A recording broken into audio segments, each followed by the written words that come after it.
This is CBC Here and Now.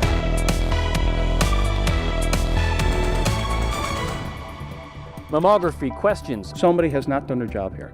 Somebody needs to be accountable for not following the process that had already been identified from another major challenge we had in our healthcare system.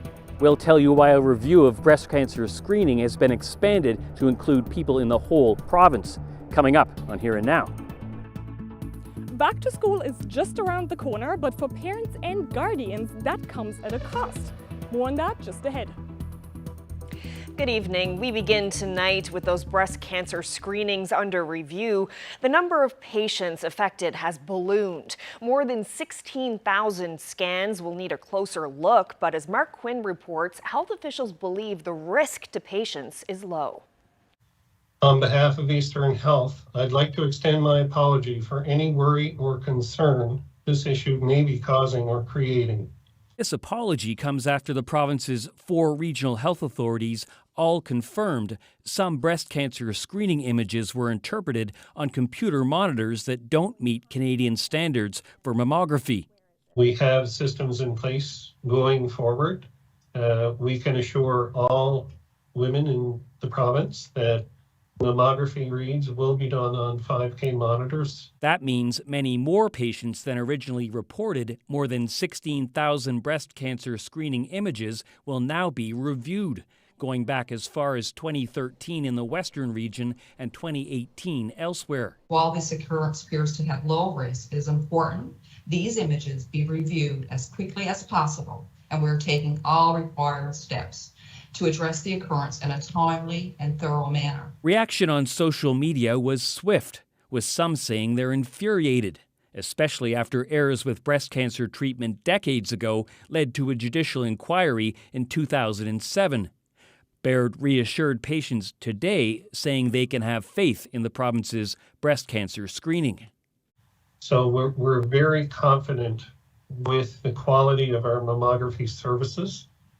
We're, through an abundance of caution, just taking this step to go back and review images that we now know were read on 3K monitors to ensure that nothing has been missed. Meanwhile, the opposition says there are still many questions that need to be answered. We have concerns about what went wrong. Where was the oversight? Where were the checks and balances as part of this process?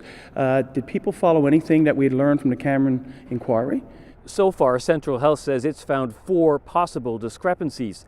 Health officials say everyone whose scans are looked at again will be contacted sometime this fall. Mark Quinn, CBC News, St. John's.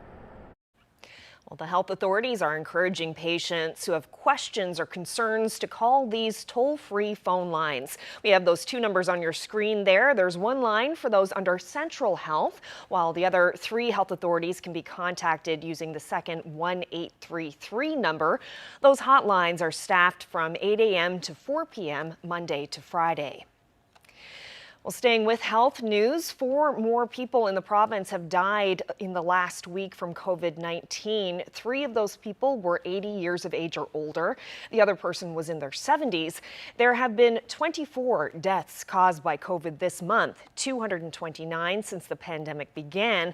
11 people are now in hospital due to COVID-19 and 2 are in critical care. Police in Bay Roberts arrested a 59-year-old man this week. He's now facing a number of charges, including assaulting an officer.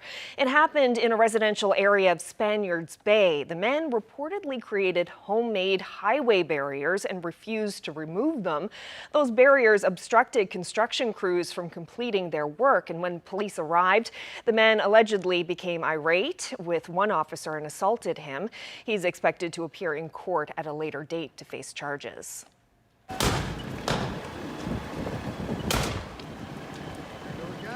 Well, thankfully, no one was hurt when this SUV caught fire outside the Corner Brook Plaza. The red Hyundai Tucson wasn't burning for long this afternoon before the regional fire department got things under control. The vehicle caught fire while parked outside the mall, and the lone occupant escaped without injury. Despite some damage to the foam bumpers on the loading bay, the fire never made it inside the mall. An update now on the St. John's Pride Parade. A new date has been set for September 25th. The organization says Pride in the Park will not be going ahead this year, and they will not be able to take additional registrations, but the parade route remains the same. The parade will kick off at 2 p.m. starting at St. John's City Hall, stretching up Duckworth Street and ending in Bannerman Park. This will be the first St. John's Pride Parade since 2019.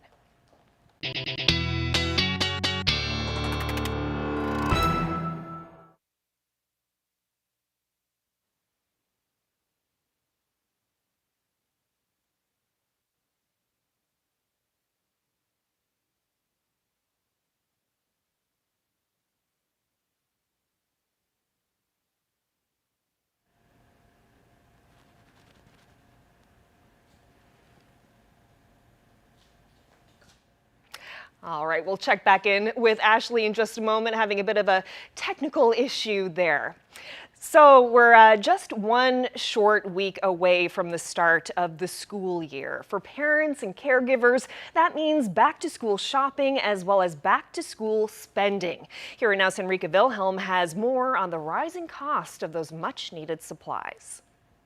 Next week, this will look like this. A busy time for the St. John's store. We get the lists from either the schools or the parents, so it would be the school-provided list of what's required. And we put them together in kits for parents and caregivers. And it can be a costly one. For some of our older grades, like 10 to 12, we have things like scientific calculators that we need to put in. We have math sets. We have math sets for junior high kids as well. And so those school supplies is probably about an average of $60. And this year, it's going to cost parents and caregivers even more to get these. Different paper products have been going up in price between 5 and 25%, says Byrne. It's driven, in part, by supply chain issues. It trickles down to the retail level. If you can't make the products, that's an issue. If there's no one to drive the trucks, that's an issue. I know shipping containers have been another issue in the industry. The price of shipping containers have gone enormously up since the pandemic started.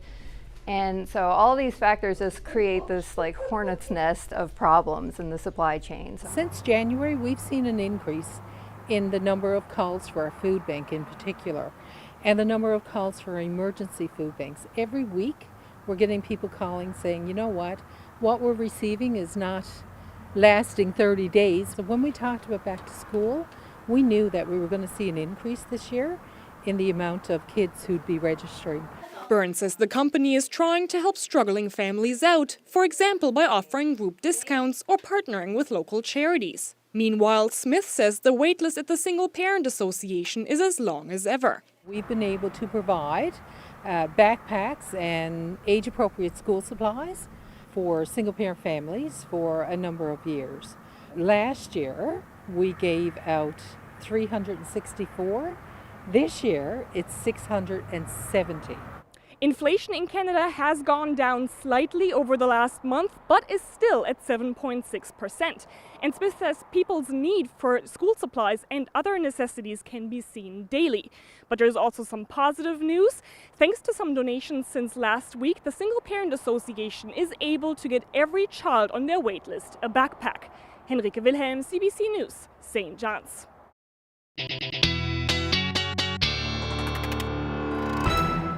Well, let's try this again, and now my batteries are in properly. But take a look at the records today. It was very warm out there this afternoon. Temperatures reaching 28.7 degrees in Gander. That broke a record from 2019. A number of areas either in the high 20s or mid 20s. Mary's Harbor 24 degrees today, and that broke a record by 0.1 degree, but still broke the record from 1984. So we're definitely seeing lots of heat. And now that we're at the end of August, there were a couple of records broken for the warmest August as well. So Stephenville, you saw your warmest August since 2018. In fact, 2018 was actually very humid as well. We're seeing that to this month as well. Gander, same thing. And then St. John's tied at 22.9 degrees, tied both 1967 and 2018. So we're certainly seeing some warm air out there. Taking a look at the current temperatures, a beautiful evening right now, 25 degrees, feeling more like 32 with that humidex. The humidity will continue, and I'll break the full forecast down coming up.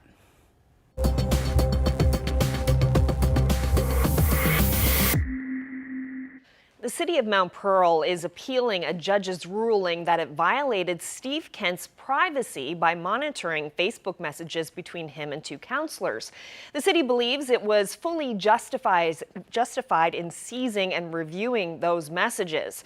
Now, at the time, back in 2020, Kent was on paid leave from his position at Mount Pearl's top civil servant. The messages were visible on a city-owned iPad, and they were a key factor in the dismissal of the two councillors and Kent's decision to quit before a vote could be held to fire him. Kent has sued the city for damages, and former councillors Andrea Power and Andrew Ledwell have gone to court to get their positions back. The judge's decision earlier this month made those messages inadmissible in their reinstatement hearing. Well, staying with Mount Pearl, there's a church shakeup in the works. Catholics are preparing to vacate Mary Queen of the World, while another religious group, the Baptists, may soon be moving in. Here Now's Terry Roberts reports. The good news is that the courts approved yesterday that we got our building for $500,000. So that's a blessing, so we're safe. Father Wayne Dowie delivered the news during Saturday Mass. St. Peter's on Ashford Drive will continue as a Catholic place of worship, and Dowie is confident the money is there to make it happen. So we're short really of $200,000, not a lot of money for a large congregation. It's not a worry or an anxiety. There's bigger problems that we have to relate to. A different outcome for Mary Queen of the World over on Topsail Road. An offer by the Calvary Baptist Church, accepted by the firm overseeing the liquidation of assets owned by the Roman Catholic Archdiocese of St. John's.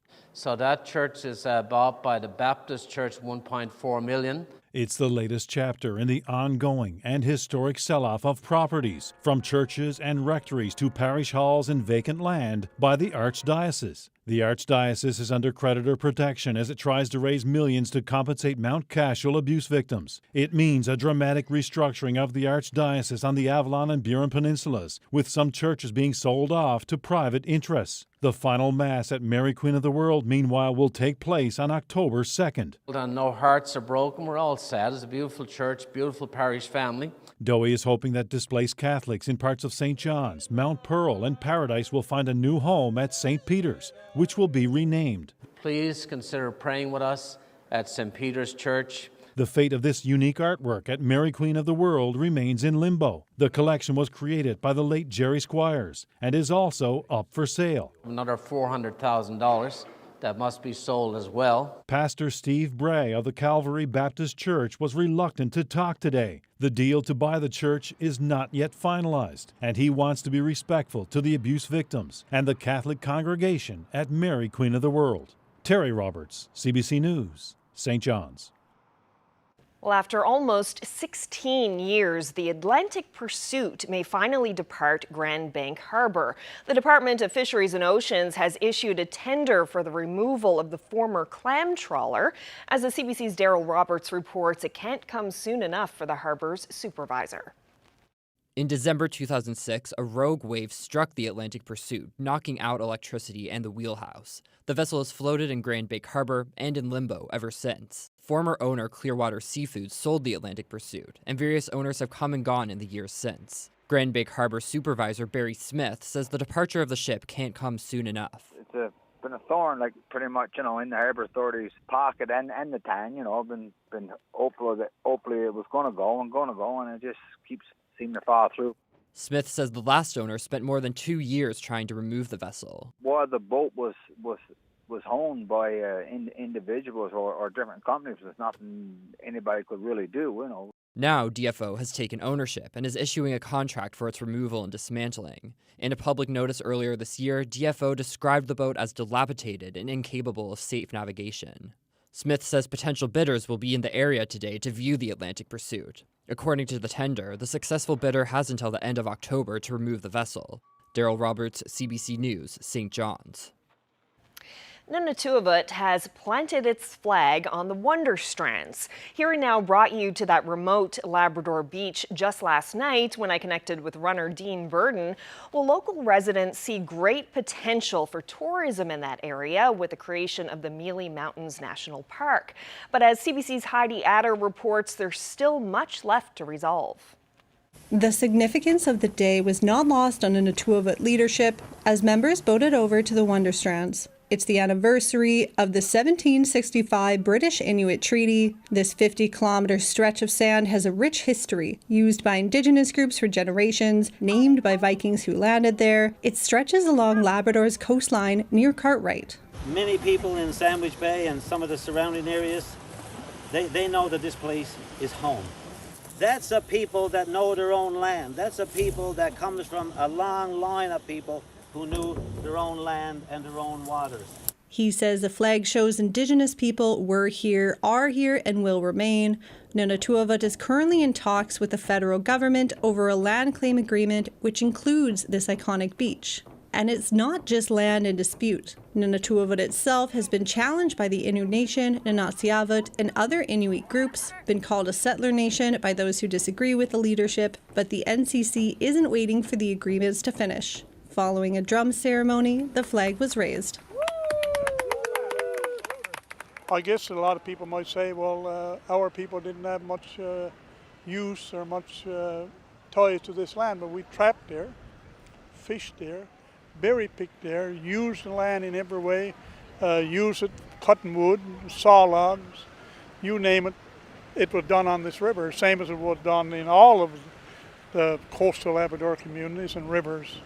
You see, it's our traditional land, you know. So, and it makes me awful proud to be here today. The Wonder Strands is also a gateway to the Smoky Mountain National Park Reserve. Lethbridge hopes once the land claim is settled, more tourists will be welcomed to the area and Indigenous rights will be protected. Our people still have to use this land the same way we use it from generations before us, decades, centuries before us. We have to be able to use this land, regardless of whether there's a park in it or not. We have to use the land the same way as we used it centuries ago.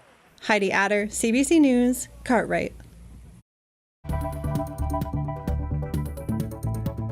It's a lot rougher than I expected it to be. A lot has changed since the last time I've done it. Well, it's a rocky ride to the top, finding peace on the Smoky Mountain ski hill. That's ahead after Ashley's weather. Oh, we do have lots of humidity in the air. That's going to stick around for a few days before some drier air moves in. I'll break the full forecast down for you coming up.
My experience in Gander was deeply moving and it changed me forever.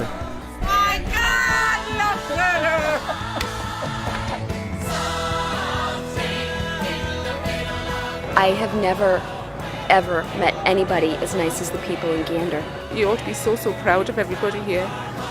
We're so thankful.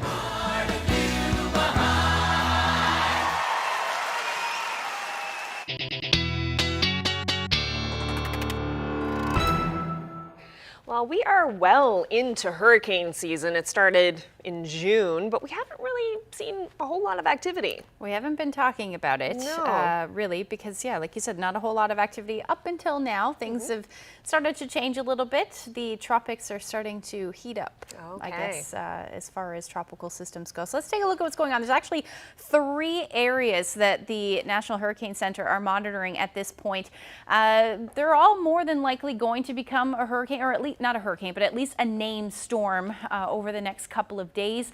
You can see between 40% chance to as much as 70% chance. And then once you get into the 5-day range, those numbers go up a little bit. So because today we didn't have any named storms, in fact, this is the 3rd August that there has not been a named storm since they've been keeping records. So definitely very indicative of a quiet season. But those next 3 storms, this is the names for the hurricane season for 2022.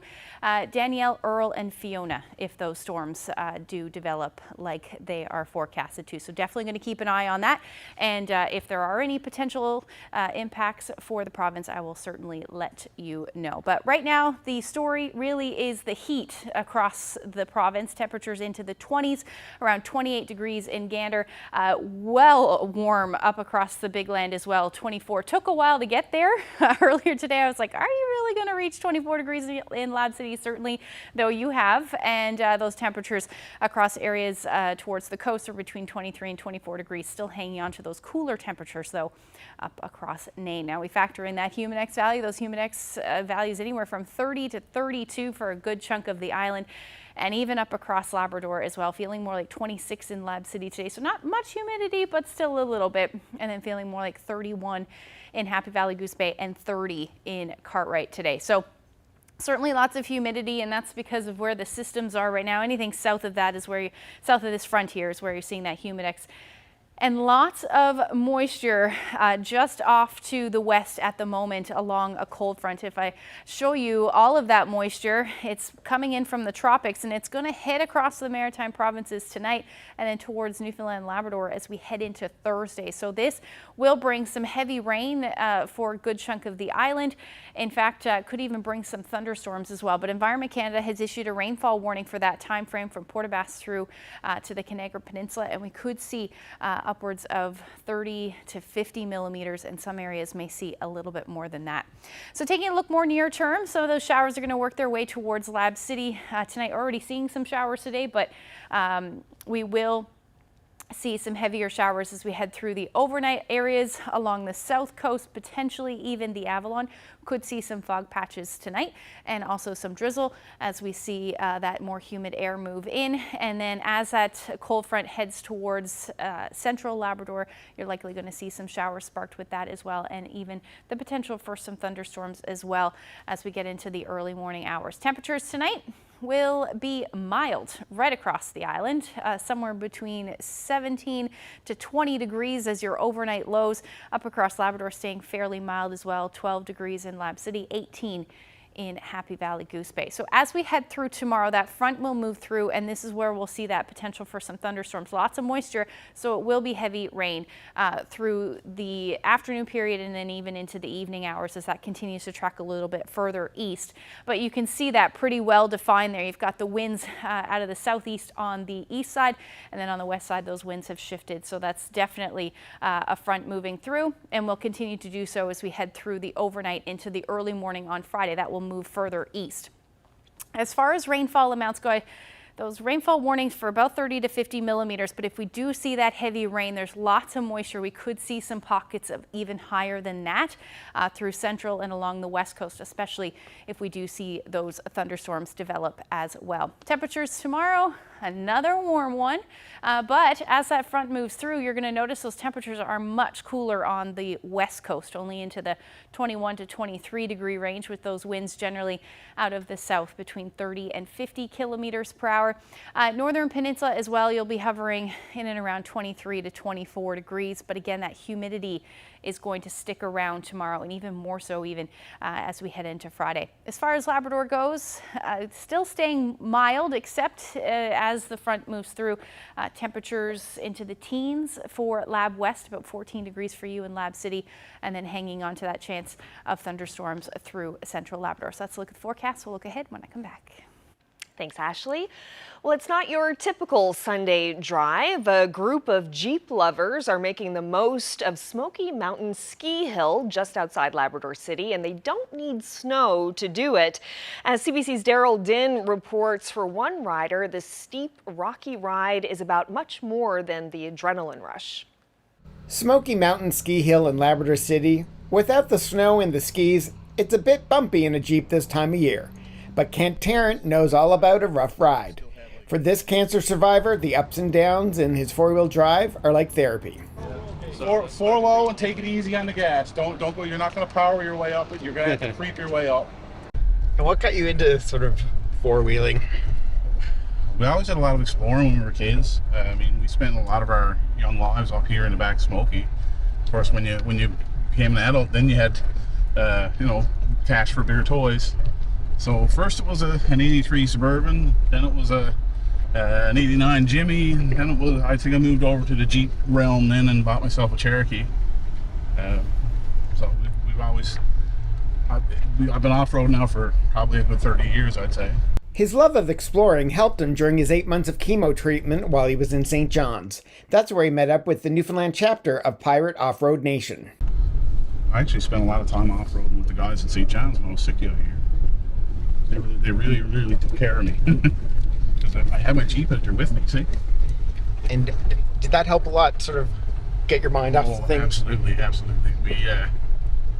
If I was healthy enough when I got out from chemo to go that Sunday, I was in my Jeep waiting for it to show up.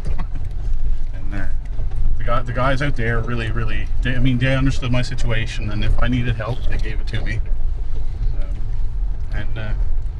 I still know, converse with a lot of them, actually. Tarrant co-founded the group. They always meet up at the mall with fellow 4x4s to admire each other's rigs. It's a family affair for Tarrant. We actually took Abigail off-road when she was about 3 days old. There's a pretty good story behind it, actually. We wouldn't have gone except for a friend of ours from the off-road club in St. John's was getting married out on a trail. And you feel it's safe enough you can take your child with you. Oh yeah. Well, that's one of the things the guys are saying. These Wranglers have got full roll cages. Abigail, are you going to drive a Jeep when you get older? Yeah.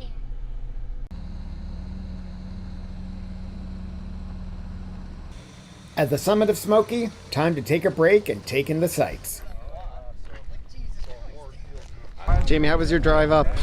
It was good. It was a lot rougher than I expected it to be. A lot has changed since the last time I've done it. So is there a mine pit next to you? There wasn't a mine pit last time, no. There was none of this. Well, the stopping on the steep part wasn't fun, but everything else was good. Heart was beating pretty good. But yeah, it was pretty intense. It was a lot of fun. So, okay, when you get to the top, what's your feeling? Man, we're a long ways up. There's not a lot of huge hills in Labrador, but this one is definitely one of them. You know your way down? We ready to head down? On the way back down Smoky, Tarrant talks about their annual spring fundraiser that helps families with children who travel to St. John's for medical care. The Go Top and Stay event, and we usually do that in May. We usually do a fundraiser for Ronald McDonald House. That's something that me and my wife started up years ago, back in 2013. So far, these rock hoppers have raised over $12,000 for Ronald McDonald House. At the end of the Smoky ride, a welcoming committee, a family of foxes congratulating us, or looking for a ride. For CBC News, I'm Daryl Din in Labrador City.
For the past 10 years, a Newfoundlander has held one of the most prestigious positions in Canadian theatre. But today, Gillian Kiley ends her tenure as Artistic Director of the National Arts Centre in Ottawa. I caught up with her to talk about how she helped shape performing arts in this country and what's next. It's exactly 10 years since my contract was signed to be the Artistic Director of English Theatre at the National Arts Centre. I wouldn't have believed 10 years and 3 months ago that I was qualified or capable of doing that job. And now I feel that I'm capable of doing that job. I didn't leave, like I wasn't fired or anything nasty. I didn't leave because I was angry or bitter. I just had the best time there. It was just such a privilege. I loved the people I worked with. I loved and still love, the artists who I got the chance to work with. But with artistic leadership, you have to be aware of the tides and what's happening in the world and people generally don't stay, and because like institutions, especially these big institutions, they're bigger than you. It was about as dreamy a tenure as you can imagine. What made it so dreamy? I was there during a huge cultural change, and I learned so much.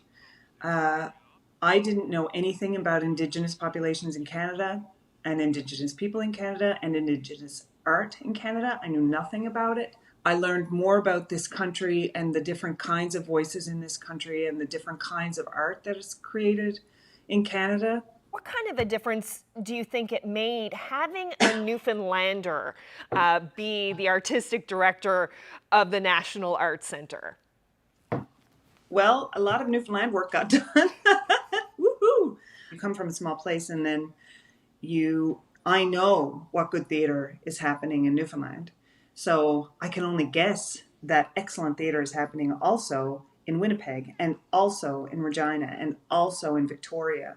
So I was really aware that these beautiful flowers were sprouting all across the country, that I didn't have to go to the major centers to find good work. I didn't have that big city prejudice that can appear, I think, when people assume that the best work is always happening in the major centers. And so I really was able to engage with communities all around and see some really good work.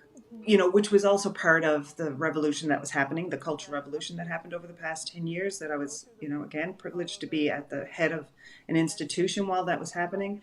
We really began working on the idea of people telling their own stories. And again, that's deep in my heart because, at the LSPU Hall where I, again, was trained, that was the whole point, was that Newfoundlanders were telling our own stories. That was so important to us. So when that was happening, the import of stories that are from Black communities, the import of stories that were from Muslim communities, there was an import of stories that were from Ottawa communities. So we really had to try to find a way to give access to that stage, the national stage, to all those different communities. What's next for you now that you're finishing up this position? Well, I didn't finish up to start something else, but I have a lot of work coming. And there's some, I Forgive You just played last week here at the Arts and Culture Centre, and that did well. And I believe that that's going to go on the road in the next year.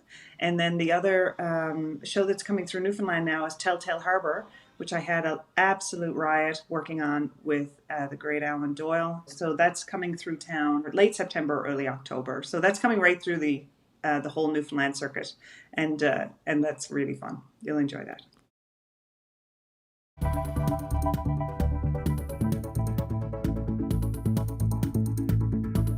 Well, on the St. John's Morning Show tomorrow, the local film union is telling its members not to work for a production happening in Bonavista this week. Listeners will hear why that is. And on Newfoundland Morning, as the provincial health authorities pour through thousands of breast cancer screenings, an update with Central Health, who was not part of today's press conference.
Earlier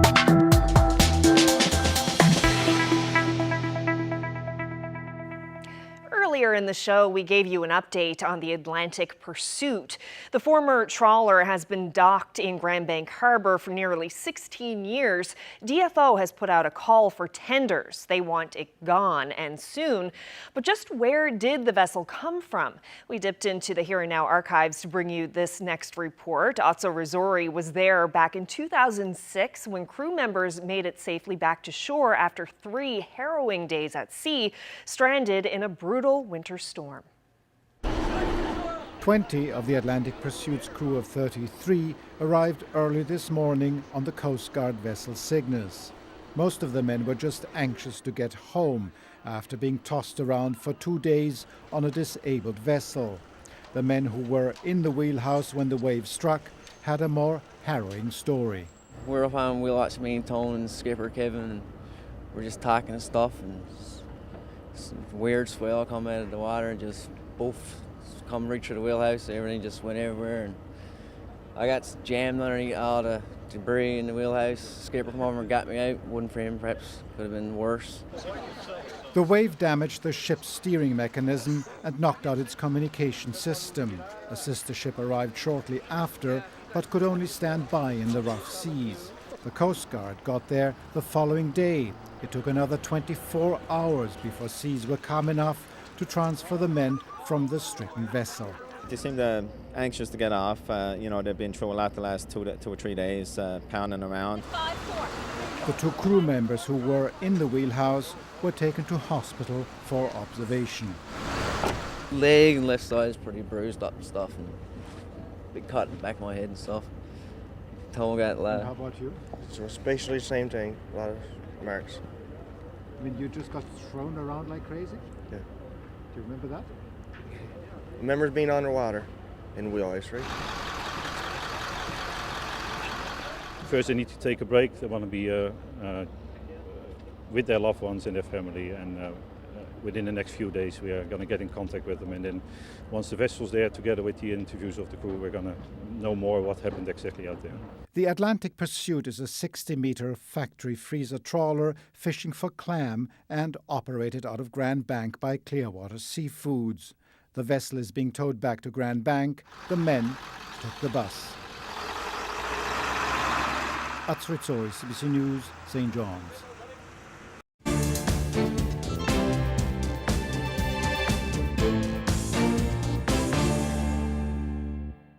Well, Prime Minister Justin Trudeau has made a small tweak to his cabinet.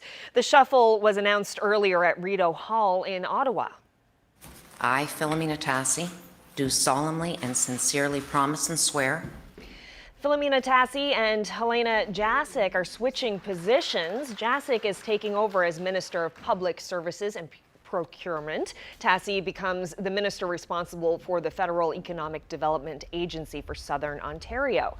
Tassi, who is from Hamilton, Ontario, requested the move so she could spend more time closer to home. Her husband recently suffered 2 strokes.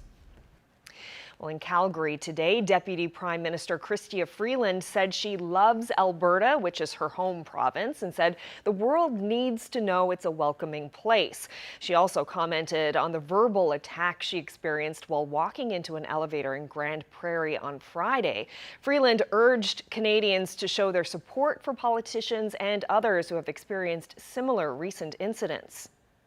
I am conscious that there are a lot of journalists and politicians across the country who have a lot less support than I do, who can face challenging situations, and it is important for all of us to support them.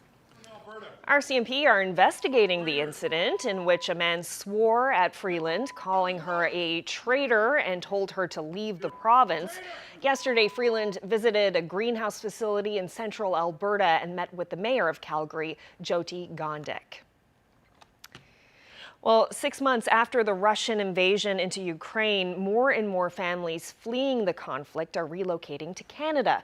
For one family in Windsor, their journey has culminated with the birth of their second child, marking a new beginning in their new home. This is baby Amelia.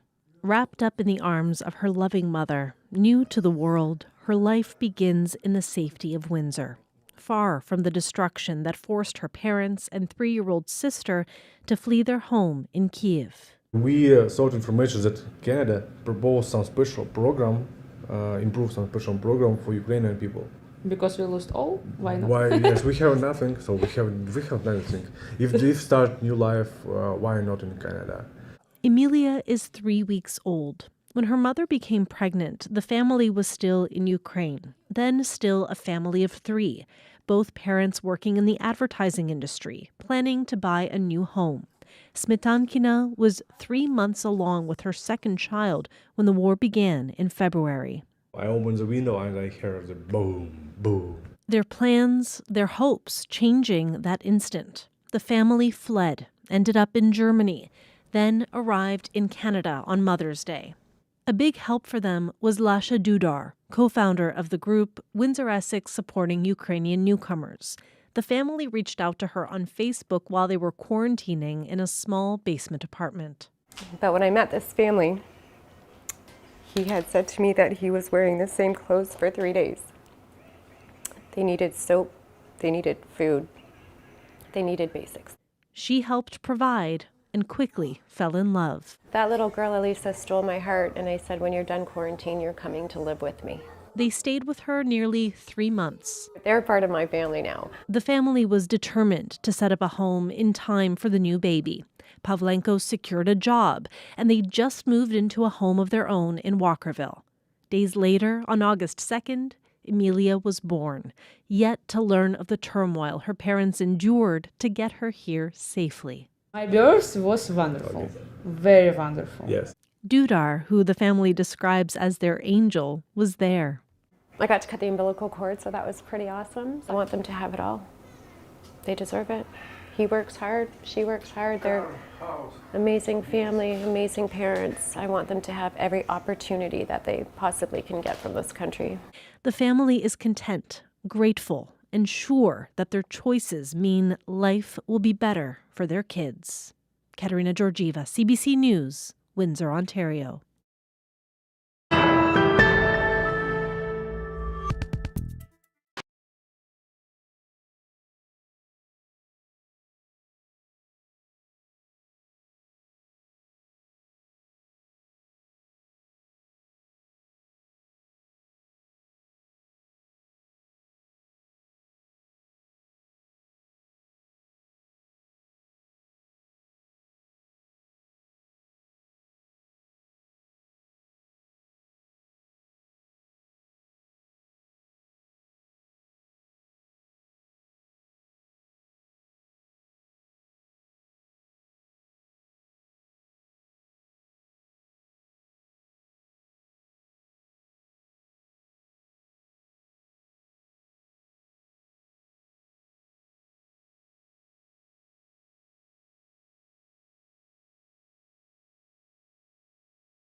Well, some call him the Michelangelo of Canada.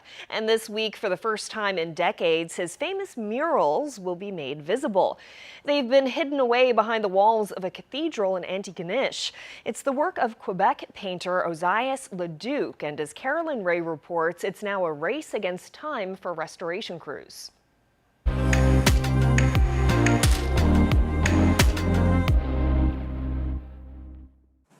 For Michelle Gander, it's been 7 years of this, slowly, meticulously bringing Ozias Leduc's murals back to life, all while perched at the top of St. Ninian's Cathedral. For her, the value of this project is priceless. Because he's important to Canada and with his historic significance as our premier church painter, our Michelangelo of Canada. Ozias Leduc painted these walls 120 years ago. It's the only church he worked on in Atlantic Canada. But after several renovations, the work was hidden, covered in 7 layers of paint. The church spent years talking about restoring the murals. A steam leak forced their hand when it caused the paintings to literally start peeling away. About 10 years ago, we had a lot of flakes coming down, even during the service, and not only little ones, but big ones, hand-sized ones. St. Ninian's decided to focus on saving the saints first. They were the most at risk, but the price tag was hefty, more than $500,000. The church depended on donations to bring in Galander's team to save a few at a time. They feared the last 3 would be lost when they ran out of money. Then 2 years ago, CBC News did a story about Galander's work. It caught the eye of an anonymous donor in Halifax who offered to come to the rescue. I don't know that person, so I would say thank you and come and look at what you've done. Now Gander is back and her team is on their last week of work, but this final challenge has been their biggest.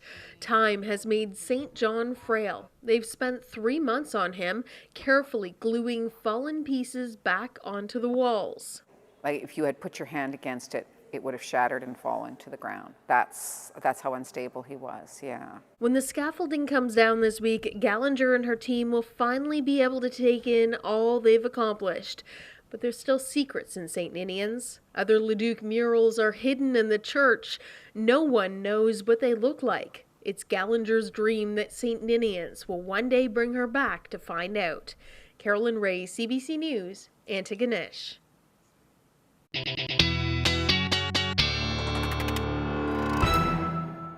Okay, so now we're going to look at the long-range forecast, and that means we get to look ahead to the weekend, the long weekend. It is a which long is exciting. weekend. Yeah, for sure.